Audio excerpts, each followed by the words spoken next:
Hello students, welcome to mega D classes. आज हम ecological succession के बारे में पढ़ेंगे। सक्सेशन वर्ड आपने शायद नहीं सुना होगा, बट यहाँ से आप इसको समझने के लिए ऐसे याद रख सकते हो कि सक्सेशन वर्ड में सक्सेस आ रहा है। सक्सेस का मतलब होता है अपनी लाइफ में बढ़ना, प्रोग्रेस करना। तो यहाँ पे सक्सेशन का मतलब क्या है? यहाँ पे सक्सेशन का मतलब ये है कि कोई भी ऐसी जगह जो बिल्कुल खाली थी, बिल्कुल ब्लैंक थी, जब उस जगह पे कोई नई स्पीशीज आकर बनती है और धीरे धीरे वो स्पीशीज जो है वो फैलती जाती है। मतलब आप ये कह सकते हो कि जो एरिया कभी बिल्कुल खाली हुआ करता था, उसी एरिया में अगर बहुत सारे प्लांट्स, एनिमल्स ग्रो कर जाते हैं, वो पूरा एरिया भर जाता है, तो उसे हम सक्सेशन बोलते हैं। तो अभी तक हमने ये पढ़ा था कि पॉपुलेशन क्या है, उसके कैरेक्टरिस्टिक्स क्या है, कम्युनिटी क्या होती है, एनवायरनमेंट के हिसाब से वो किस तरीके से रिस्पॉन्ड करते हैं, और हमने ये भी देखा था कि टाइम के साथ साथ उसमें कैसे बदलाव आते हैं, किस तरह से इवोल्यूशन होता है। तो जितनी भी कम्युनिटीज हैं, उन सारी कम्युनिटीज का एक खास कैरेक्टरिस्टिक ये है कि अगर एनवायरनमेंट की कंडीशंस बदलेंगी तो उस कम्युनिटी की भी जो स्ट्रक्चर या कंपोजिशन है वो बदलने लग जाएगी। मतलब जैसे जैसे परिवर्तन हमारे एनवायरनमेंट में होगा, वैसे वैसे ही कम्युनिटी के अंदर भी आपको चेंज देखने को मिलेगा। और ये चेंजेस ऑर्डरली और सीक्वेंशियल होते हैं, मतलब एक ऑर्डर में चलते हैं। ये नहीं कि कोई भी चीज़ एकदम से हो जाए। हर चीज़ जो है एक ऑर्डर में चलेगी, एक सीक्वेंस में चलेगी, और साथ ही साथ पैरेलल चलेगी। मतलब अगर हमारे एनवायरनमेंट में कोई बदलाव आता है तो उसके साथ साथ जो कम्युनिटी में चेंजेस है वो भी धीरे धीरे उसके पैरेलल होते जाएंगे, और इन चेंजेस के होते होते फाइनली एक ऐसी कम्युनिटी बन जाएगी जो बिल्कुल एनवायरनमेंट के साथ इक्विलिब्रियम में है। मतलब एक ऐसी कम्युनिटी बनेगी जिसने अपने आप को एनवायरनमेंट के साथ बिल्कुल अच्छे से ढाल लिया है, जो बिल्कुल एनवायरनमेंट के मुताबिक बन चुकी है। तो उस कम्युनिटी को हम क्लाइमेक्स कम्युनिटी बोलते हैं। तो जब किसी पर्टिकुलर एरिया में स्पीशीज की कंपोजिशन में ग्रेजुअल या प्रिडिक्टेबल चेंज आता है तो उसे हम बोलते हैं इकोलॉजिकल सक्सेशन। क्लाइमेक्स कम्युनिटी का मतलब ये था कि धीरे धीरे किसी कम्युनिटी में कोई बदलाव आया और उसने अपने आप को एनवायरनमेंट के हिसाब से ढाल लिया। लेकिन अगर किसी एरिया में किसी भी स्पीशीज की कंपोजिशन में एकदम से कोई चेंज आ जाए, ग्रेजुअल चेंज आ जाए, लेकिन वो चेंज प्रिडिक्टेबल है, मतलब हमें पता था कि वो चेंज आ सकता है, तो उसे हम बोलते हैं इकोलॉजिकल सक्सेशन। तो मतलब क्या होगा, जब भी सक्सेशन होगा तो हमें ये तो पता है कि जो स्पीशीज अपने आप को एनवायरनमेंट के हिसाब से एडजस्ट कर पाएगी वो वहां पे सर्वाइव करेगी, जो एडजस्ट नहीं कर पाएगी वो नहीं सर्वाइव कर पाएगी। तो सक्सेशन के दौरान कुछ स्पीशीज तो ऐसी हैं जो एक एरिया में कॉलोनाइज हो जाती है, मतलब एक एरिया में रहकर झुंड बना के रहने लग जाती हैं और अपनी पॉपुलेशन को धीरे धीरे बढ़ाती जाती है। लेकिन कुछ पॉपुलेशन ऐसी भी होंगी जो उस एनवायरनमेंट में अपने आप को एडजस्ट नहीं कर पाई और वो धीरे धीरे घटती घटती वहां से खत्म हो गई हो। तो कम्युनिटीज के अंदर ये जो पूरी सीक्वेंस चलती है, मतलब एक एरिया में रहने के लिए कोई कम्युनिटी अपने अंदर क्या क्या परिवर्तन करती है, उसके जो पूरी सीक्वेंस चलती है उसको हम सीरे बोलते हैं।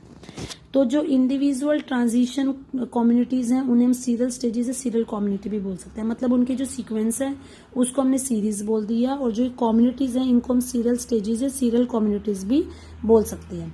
तो जैसे जैसे ये सीरियल स्टेजेस एक सक्सेसिव ऑर्डर में चलेंगी, मतलब एक के बाद एक आएगी, तो हम देखेंगे कि ऑर्गेनिजम्स की जो स्पीशीज है उसकी डाइवर्सिटी में भी बदलाव आएगा।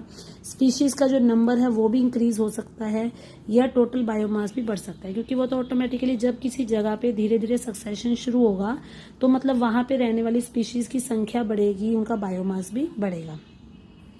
तो आज के टाइम में जो हम कम्युनिटीज देख रहे हैं वो एकदम से नहीं बनी। हो सकता है मिलियंस ऑफ ईयर साल पहले उनका सक्सेशन हुआ हो और तब धीरे धीरे वो इवोल्व हुई हो। मतलब आज जो हम देख रहे हैं वो तो पूरा भरा पूरा, लेकिन हो सकता है कुछ सालों पहले, मिलियन साल पहले वो भी बिल्कुल उजाड़ था और धीरे धीरे उन्होंने वहां पे प्रोग्रेस किया।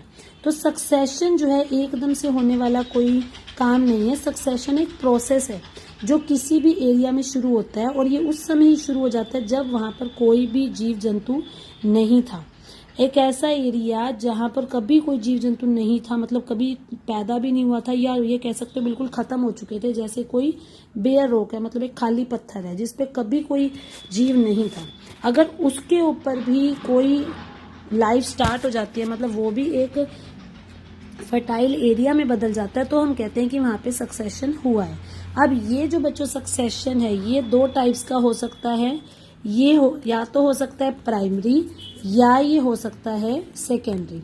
अब प्राइमरी और सेकेंडरी में क्या डिफरेंस है, जैसे कि मैंने अभी आपको बताया, कोई भी ऐसी जगह जहां पर कभी जीवन था ही नहीं, जो बिल्कुल खाली थी, अगर वहां पे लाइफ स्टार्ट हो जाती है, वहां पे नई स्पीशीज बनना शुरू हो जाती हैं, तो इसका मतलब वो प्राइमरी सक्सेशन है।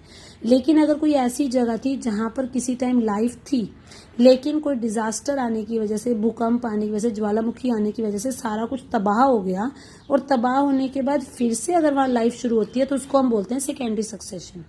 तो अगर हम लावा की बात करें, किसी खाली पत्थर की बात करें, या कोई नया नया तालाब बनाए, रिजर्वियर बनाए, उसकी बात करें, तो ये सारे प्राइमरी सक्सेशन है।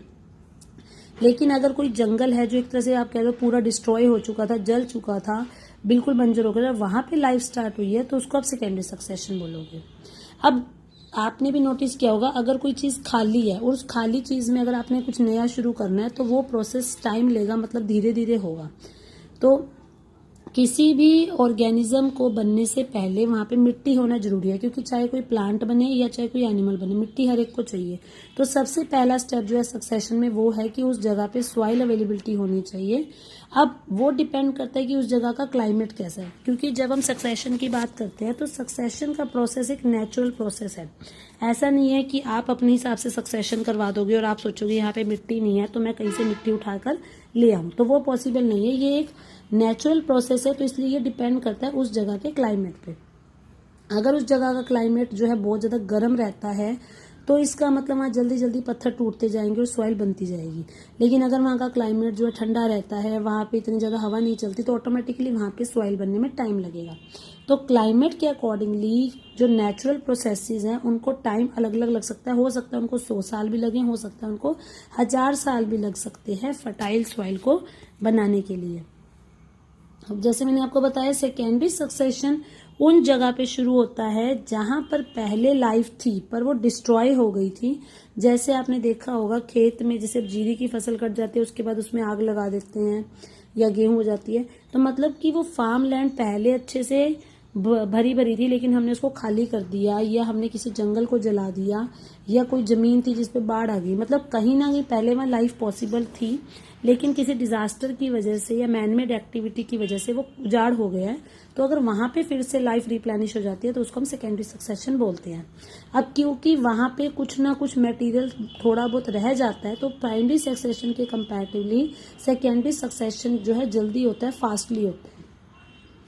तो जब भी हम इकोलॉजिकल सक्सेशन की बात करते हैं, तो हम ये देखते हैं कि वेजिटेशन में क्या बदलाव आया है, मतलब प्लांट्स में क्या बदलाव आया है।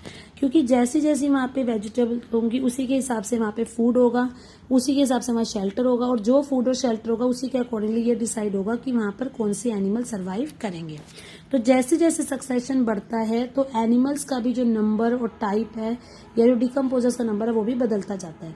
तो किसी भी समय पर अगर प्राइमरी या सेकेंडरी सक्सेशन के दौरान नेचुरल या ह्यूमन, मतलब किसी भी तरह की कोई भी गड़बड़ हो जाती है, कोई भी डिस्टरबेंस हो जाती है, तो हो सकता है कि वो जिस स्टेज पे चल रहा था उस स्टेज से एक कदम पीछे आ जाए।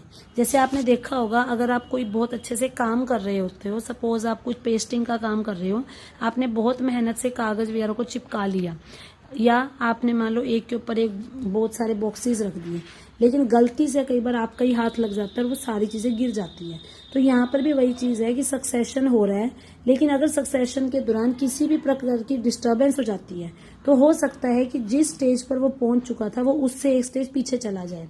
और साथ ही साथ कई बार ऐसा भी होता है कि इन डिस्टरबेंस की वजह से कई ऐसी कंडीशंस भी बन सकती हैं जिसमें कोई नई स्पीशीज तो बढ़ जाए और कोई पुरानी स्पीशीज हो सकता है वहां से घट जाए। जैसे आपने ये भी देखा होगा, जैसे आप बहुत सारा काम कर रहे हो और आप देखते हो कि वो काम खराब हो गया, तो उसमें क्या होगा, आपके पास दो ऑप्शन है। या तो आपके दिमाग में उस समय ये आइडिया होगा, यहाँ यार ये तो तरीका जो सही नहीं है, ये तो दोबारा भी टूट सकता है, तो आप वहां पे कोई न्यू आइडिया सोचोगे और उस काम को और तरीके से करोगे। या ये भी हो सकता है आप इतने ज्यादा फेडअप हो जाओ कि आप सारा कुछ ही फेंक दो और आप कहोगे मुझे तो ये करना ही नहीं है। तो दोनों प्रोबेबिलिटी आप वहां पे लेकर चल सकते हो। तो इसको हम बोलते हैं इकोलॉजिकल सक्सेशन। तो आज हमने ये पढ़ा कि सक्सेशन क्या है। इकोलॉजिकल सक्सेशन दो टाइप्स का होता है, प्राइमरी और सेकेंडरी। प्राइमरी होता है जहां पे कभी लाइफ थी ही नहीं, और सेकेंडरी थी जहां लाइफ थी लेकिन वो डिस्टर्बेंस के कारण खत्म हो गई थी। इसके बाद जो सक्सेशन ऑफ प्लांट्स है वो हम नेक्स्ट वीडियो में करेंगे।